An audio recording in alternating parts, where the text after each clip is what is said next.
Leo katika eneo hili tumekuta kuna uchimbaji ambao unaendelea ambao kwa kweli haujafuata taratibu na una changamoto nyingi sana, ikiwemo taarifa mbalimbali ambao walipaswa kuziwasilisha na hazijawasilishwa, lakini pia tumewakuta wageni kinyume na sheria inavyoelekeza katika leseni hii, na hivyo nimetoa maelekezo ya kwamba kuanzia leo nasimamisha shughuli za uchimbaji katika mto huu, na nimeelekeza pia ofisi ya RMO kuhakikisha kwamba wanasimamia shughuli zote zisimame hapa, sababu kwa mujibu wa sheria ya madini dhamana ya leseni ya madini ipo chini ya Wizara ya Madini.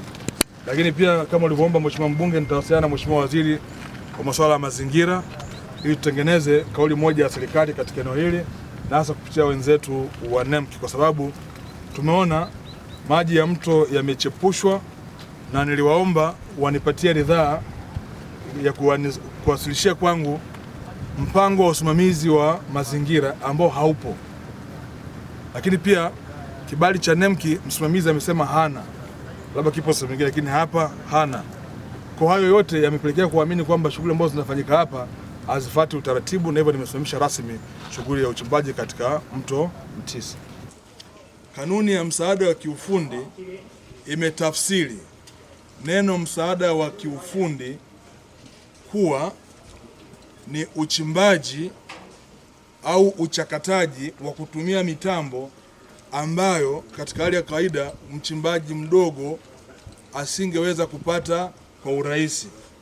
Ukiangalia katika eneo hili, baada ya kupita na kuangalia, mimi nimepita maeneo mengi, lakini hapa nataka nikiri kwa maana ya ile technical support, unaona kilichopo hapa kinafanana na msaada huo wa kiufundi. Mitambo niliyoiona hapa na kitu ambacho nakiona hapa kwenye hii shaft, na hii ndio nataka kuiona kote Tanzania yote. Haturuhusu mgeni kuingia kwenye leseni ndogo ya uchimbaji madini alafu akafanya kazi kama ambavyo Mtanzania anafanya. Wengine wanashika mpaka moko. Hii haiwezi kuwa technical support. Huu sasa kwa mujibu wa tafsiri, huu ni msaada wa kiufundi, isipokuwa mna changamoto zenu chache ambazo nimesema mtaziwasilisha kwangu, hasa ule mpango wa utafiti ambao mmeuandika kwenye huu mkataba. Inawezekana leo hamna, nimewashtukiza au wataalamu wenu hapa hawapo, lakini mniletee mpango wa kufanya utafiti wa kuongeza mashapo ya uzalishaji ndani ya leseni hii. Lakini vinginevyo, kwa maana ya kama mitambo na kile ambacho nimekuta hapa, hichi kinafanana na msaada wa kiufundi. La pili, Watanzania mnaoingia katika msaada wa kiufundi, acheni kupita shortcut. Tafuteni wataalamu wawasaidie. Kanuni tumeitoa sisi serikali, ipo pale inaeleza wajibu wa mwekezaji na wajibu wa mwenye leseni.